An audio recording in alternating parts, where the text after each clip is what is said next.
안녕하세요. 하천 인터뷰 MC를 맡게 된 학생홍보대사 유아교육학과 인주희 영미어문학과 김혜빈입니다. 와! 그럼 저희 오늘 가천 인터뷰의 세 번째 주인공은 누구시죠?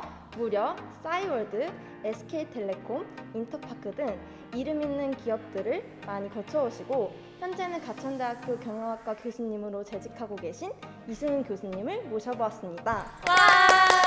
그럼 저희 다 같이 이승은 교수님 한번 불러볼까요? 하나, 둘, 셋. 교수님! 네, 안녕하세요. 네, 안녕하세요. 안녕하세요. 네, 초대해 주셔서 감사합니다. 네, 교수님, 그럼 질문 저희 시작해도 될까요? 네. 네, 플랫폼 분야에서 굉장히 유명하신 분으로 알고 있어요. 자기소개 한번 부탁드립니다. 뭐 굉장히 유명하다기보다는 실은 플랫폼이라는 단어를 가지고 뭔가 연구를 하는 사람이 그렇게 많지가 않아요. 네. 저는 이제 이제 원래부터 교수를 한 건 아니고요. 가천대학교에서 교수를 한 지 이제 8년째 되고 있고요. 이전에는 이제 뭐 여러분들이 이력에서 보셨듯이 뭐 싸이월드나 뭐 인터파크나 뭐 네이트온이나 그런 종류의 서비스들, 일종의 플랫폼 서비스라고 하는 것들을 이제 사회에서 기업에서 운영을 했었고요. 그러다가 이제 가천대학교에서 기회를 주셔서 와서 이제 교수를 하면서 이제 플랫폼에 대한 연구를 시작했고, 그러다 보니까 이제 플랫폼에 대한 책도 내고 뭐 어찌어찌 하다 보니까 플랫폼에 대해서는 여기저기 좀 불려다니는 그런 교수가 됐죠. 네. 네, 교수님에 대해서 굉장히 많은 수식어가 있지만 그래도 무엇보다도 우리 가천대학교에서 8년째 교수로 재직 중이시잖아요. 네. 어떤 과목을 가르치고 계신지 궁금해요. 이전에는 이제 에너지 IT 학과에서 교수를 처음 시작해서요. 그때 이제 플랫폼 이론이라는 걸 했었고요. 그리고 경영학과로 넘어와서는 이제 이비즈니스 이해라는 과목을 했었는데, 지금은 이제 교양 과목, 플랫폼 혁명의 이해라는 교양 과목 하나만 가르치고 있어요. 그래서 이제 뭐 누구든지 들을 수 있는 과목이고요. 그 다음에 신입생들도 이해할 수 있는 그런 과목으로 강의를 하고 있죠.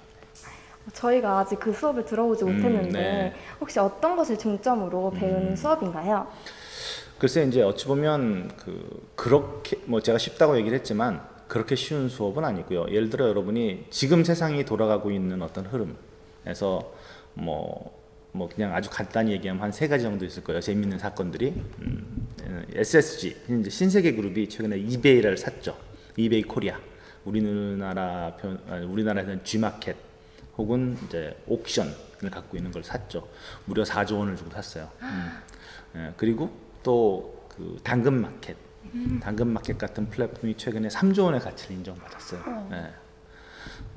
그리고 또 이제 우리나라에서는 아직 안 보이지만 나이키라는 이제 뭐 스포츠웨어의 최고의 브랜드죠. 나이키라는 브랜드가 아마존에서 더 이상 나는 나이키를 안 팔겠다라는 선언을 했어요. 이게 뭐냐면 앞으로 뭐 11번가 뭐 옥션 뭐 G마켓 쿠팡에서도 나이키를 볼 수 없게 될 거예요.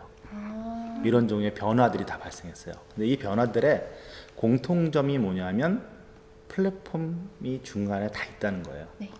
워낙에 이제 쿠팡이 너무 세지니까 뭔가 신세계와 롯데 같은 기존의 유통 기업들은 뭔가 수단을 강구해야 될 거잖아요. 그러니까 할 수 없이 이제 G마켓 같은 걸 샀죠. 그게 이제 SSG가 4조를 들여서 G마켓을 산 이유고요. 그 다음에 당근마켓이라고 하는 것이 새로 나타났는데, 이게 예전에는 우리가 중고 거래라고 하는 것을 되게 힘들어했고 잘 안 했잖아요. 근데 그 시장도 무언가 플랫폼을 통해서 해결될 수 있다는 가능성을 보여주면서 이제 하이퍼 로컬이라는 개념으로 또 다른 플랫폼이 등장했어요. 물론 이제 여러분들이 과거에 들어봤던 소식으로는 뭐 배달의 민족 같은 게 4조가 됐고요. 당근마켓이 3조가 됐고, 그러니까 이제 조라는 단어가 금세 나오죠. 네. 일반적인 과거의 기업들의 기업 가치를 얘기할 때 조라는 단어는 되게 어렵게 나왔었어요. 근데 지금 뭐 야놀자 테크놀로지, 뭐 당근마켓, 배달의 민족, 요기요 이런 기업들은 툭하면 조 단위가 나오는 수준이 됐기 때문에 이 플랫폼이 기업이 도대체 뭘까? 플랫폼이라고 하는 것이 도대체 뭘까라고 하는 거에 대한 관심을 이제 여러분이 좀 가지셔야 되는 상황이고요. 그래서 플랫폼이라고 하는 단어의 개념, 그다음에 플랫폼이 기업이라는 영역에서 비즈니스로 쓰일 때 어떤 핵심 요소가 필요한가, 그다음에 어떻게 시장에 성립되는가, 어떻게 경쟁하는가, 그리고 어떻게 운영되어야 하는가라고 하는 원칙들을 가리키는 과목이고요. 그 과목에 등장하는 기업들은 여러분들이 잘 아는 구글, 페이스북, 아마존, 뭐 우리나라는 카카오택시, 우버, 혹은 뭐 중국의 알리바바, 텐센트, 우리 한국의 네이버, 카카오 그런 기업들을 가리키죠. 네. 상당히 뭐 좀 넓지만 여러분들이 어찌 보면 플랫폼 없이 살지 못하는 세상에 있잖아요 지금. 네.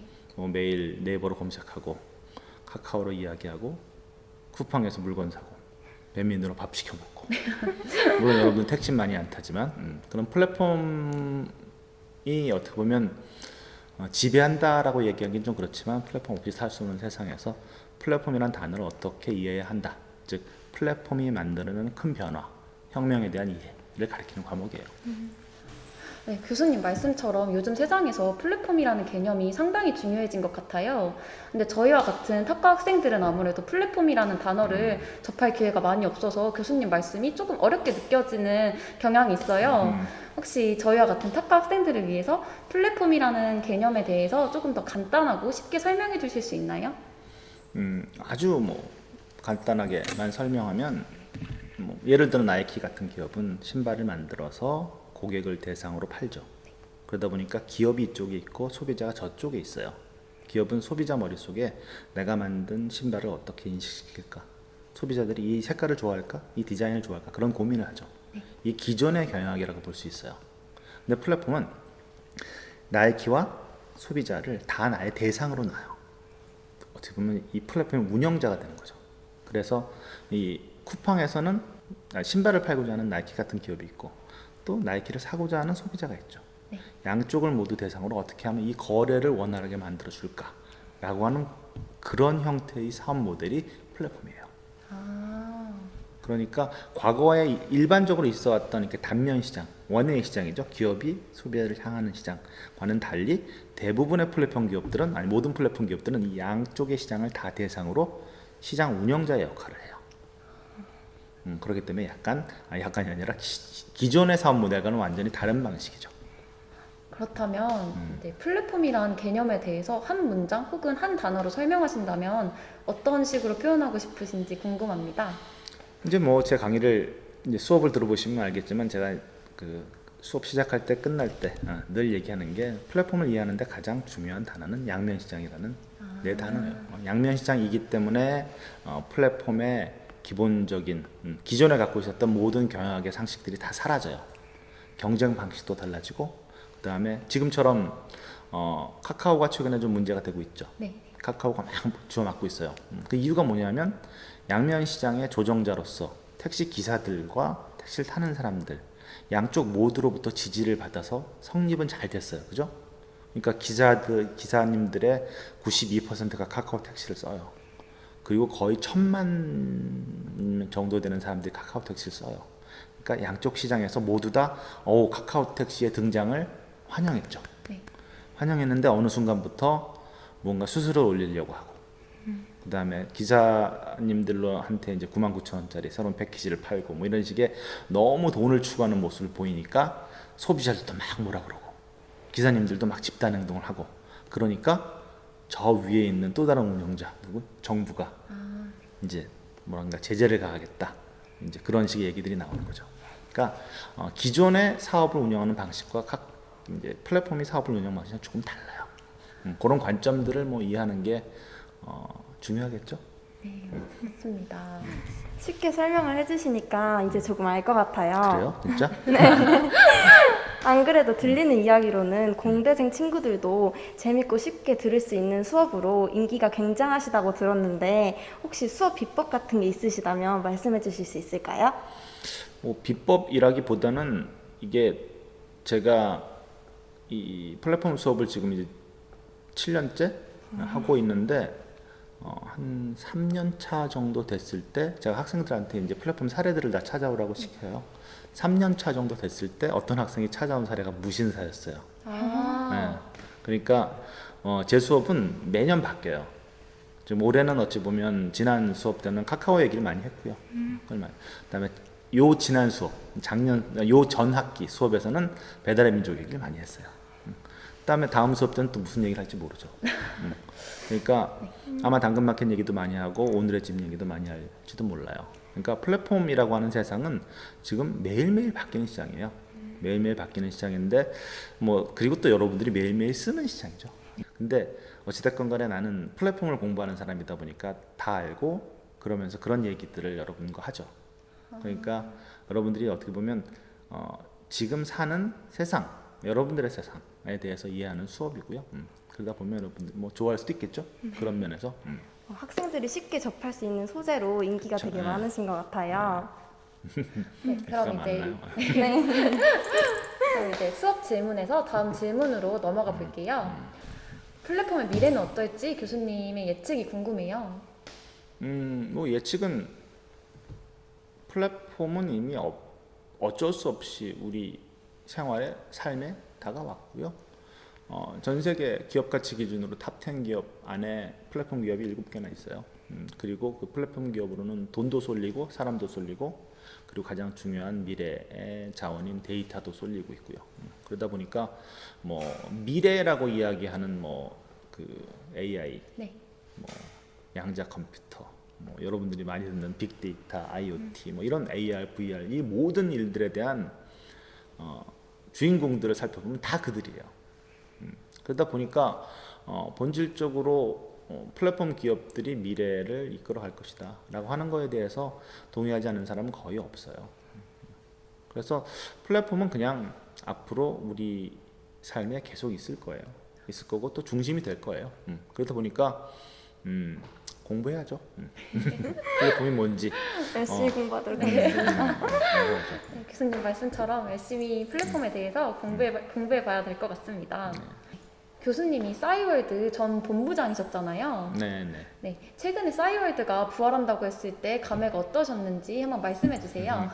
그건 뭐 함부로 얘기할 만한 소재는 아닌 것 같고요. 예, 이게 남의 기업이고 남의 사업이기 때문에 부활한다라고 하는 개념, 소식을 듣고 옛날 싸이월드 직원들 모여서 같이 이야기도 하고 뭐 그러긴 했는데 부활할지 안 할지 모르니까. 왜냐면 여러 번 부활 시도를 했다가 다 좌초가 됐었어요. 예. 그래서 싸이월드는 이제 뭐 그런 거죠. 여러분들이 싸이월드를 모를 거예요. 아마 심지어는 아나요?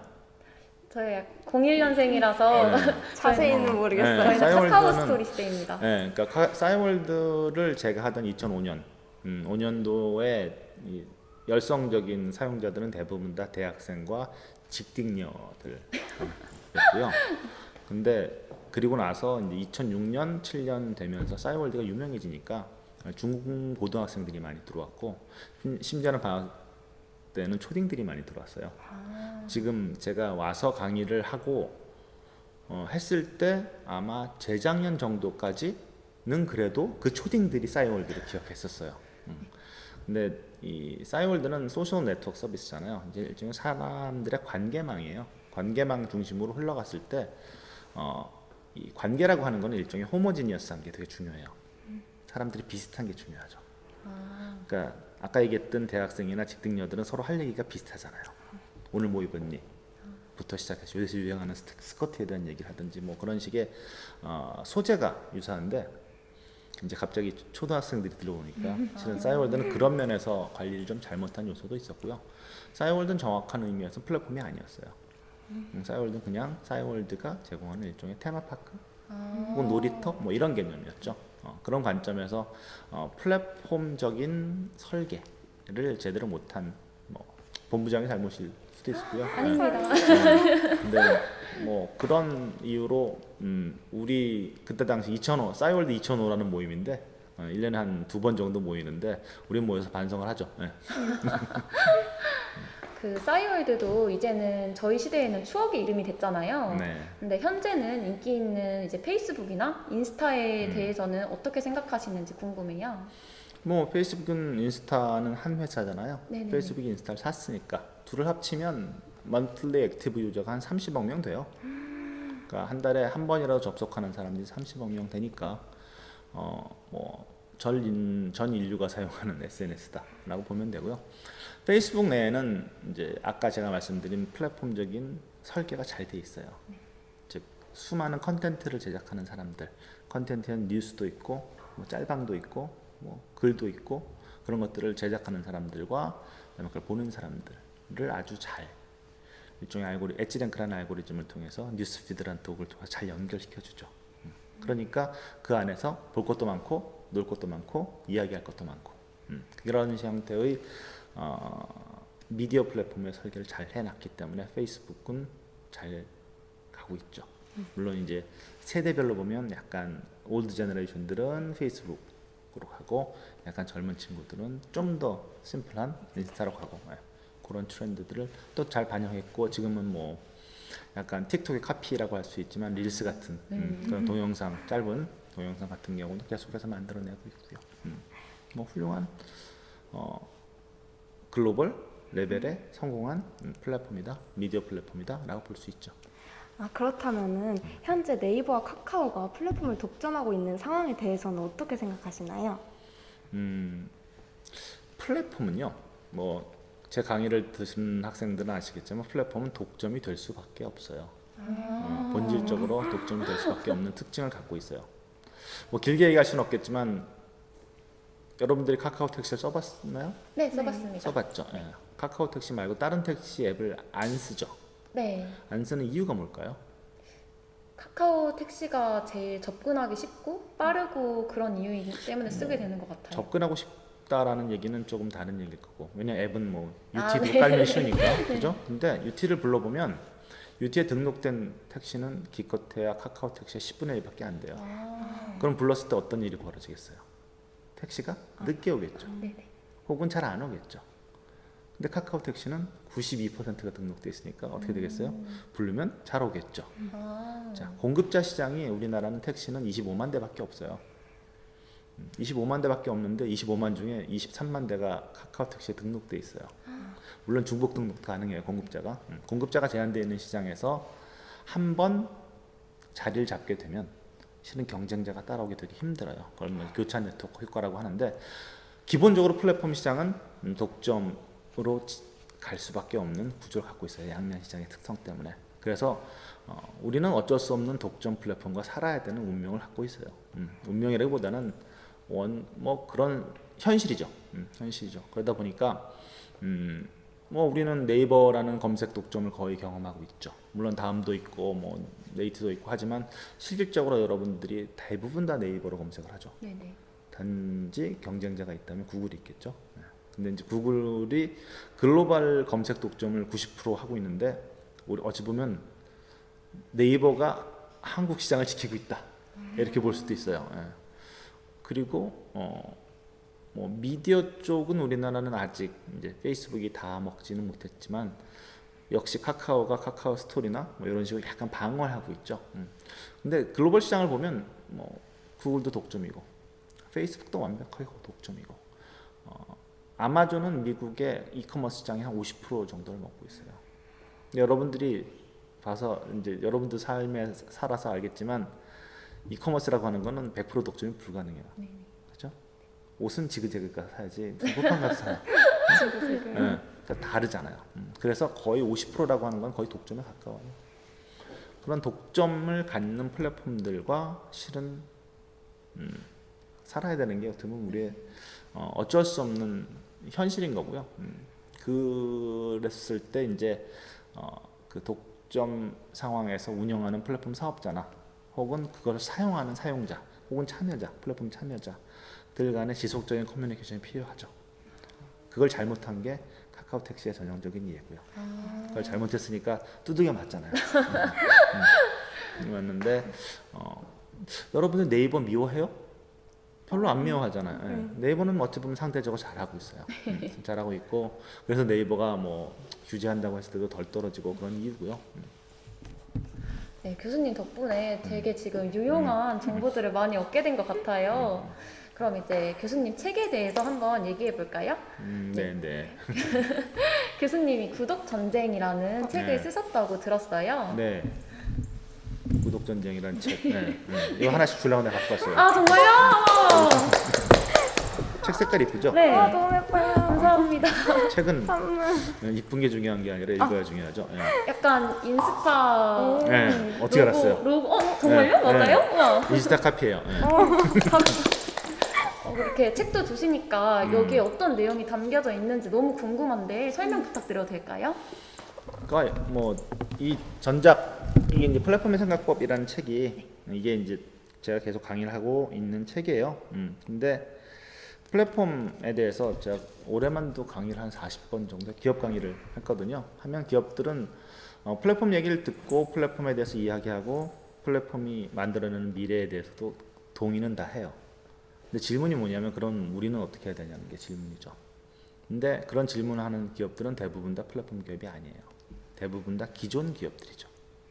예를 들어 뭐 아모레퍼시픽도 있고 뭐 삼성전자도 있고 현대자동차도 있고 그럼 그들 입장에서 과연 이 플랫폼이 지배하는 세상에서 어떻게 살아나가야 할까? 뭐 예를 들어 여러분 이런 생각을 해봐요. 농심이 라면을 만들죠. 네. 라면을 만드는데 이 탕면 시장에서 농심은 탑10에 4개의 브랜드를 갖고 있어요. 뭐일까요? 농심, 신라면, 안성탕면, 너구리, 짜파게티 4개를 갖고 있어요. 그런데 농심은 일반적인 유통망을 써요. 도매 유통망을 쓰죠. 열심히 만들어서 지역별 도매상들에게 엄청난 양으로 갖다 주죠. 그럼 도매상들이 그걸 또 소매상들한테 나눠주죠. 그런 방식으로 거래가 이루어져요. 농심과 고객과는 아무런 관계가 없어요. 여러분들이 아무리 여러분들이 그 짜파게티를 좋아해도 농심은 여러분들을 안 알아줘요. 네, 많이 먹었는데. 그게 고객과의 관계가 존재하지 않는다는 얘기죠. 근데 생각해 보면 쿠팡은 고객과의 관계가 어때요?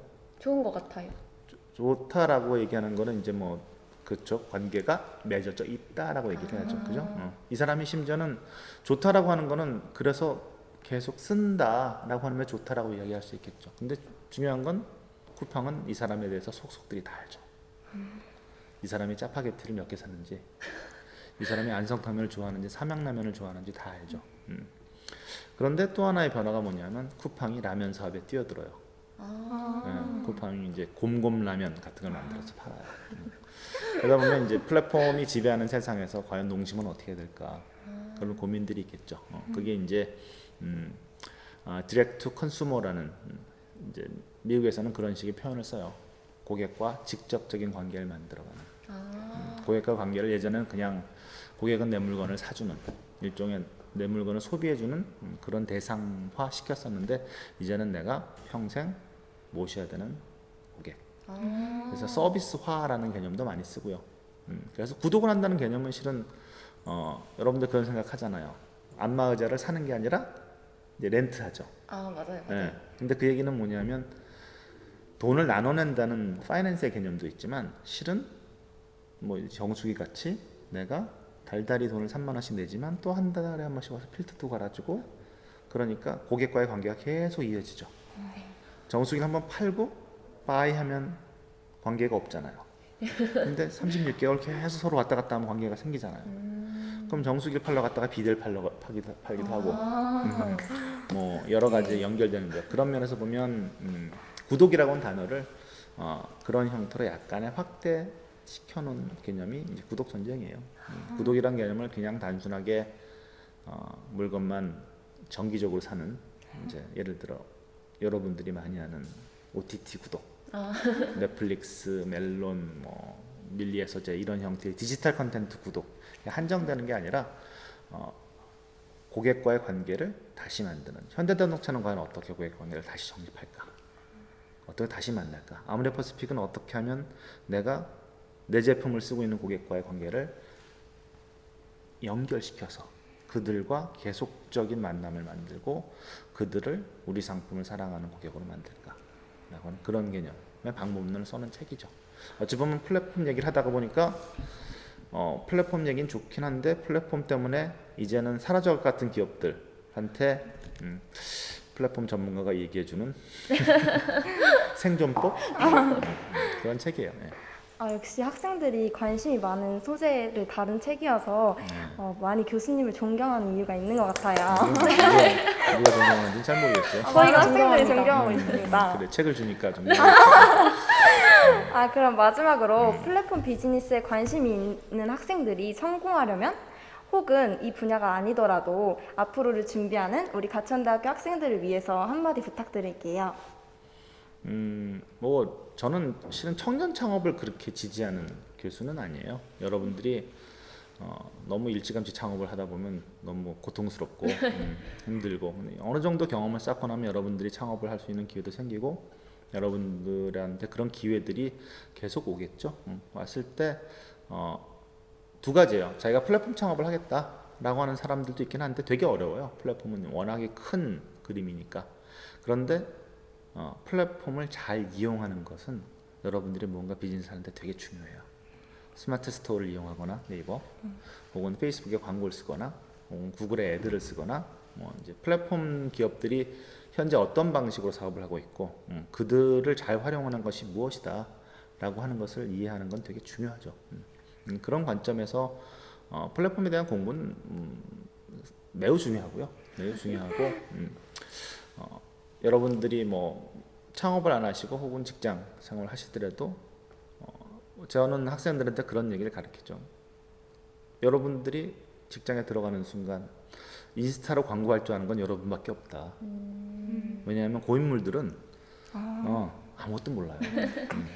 근데 지금 세상은 뭐 여러분들이 인테리어 하는 회사에 들어갔는데 지금 세상에서 오늘의 집이 갖고 있는 파워 혹은 뭐 당근이 갖는 파워 이런 것들을 여러분들은 계속 써가면서 사용자가 써가면서 이해하고 그리고 나중에 그걸 일로 연결시킬 수 있는 그런 세대죠. 그러니까 공부를 플랫폼에 대해서 관심도 갖고 공부도 하고 그래야겠죠. 네. 그렇습니다. 수업을 들으세요. 네, 지금까지 정말 얻어가는 게 많았던 교수님과의 즐겁고 유익한 인터뷰 시간이었습니다. 네. 저희도 다음에 꼭 교수님 수업을 들어보고 싶네요. 네, 네. 그럼 이상으로 세 번째 가천 인터뷰를 마치겠습니다. 네, 감사합니다. 감사합니다.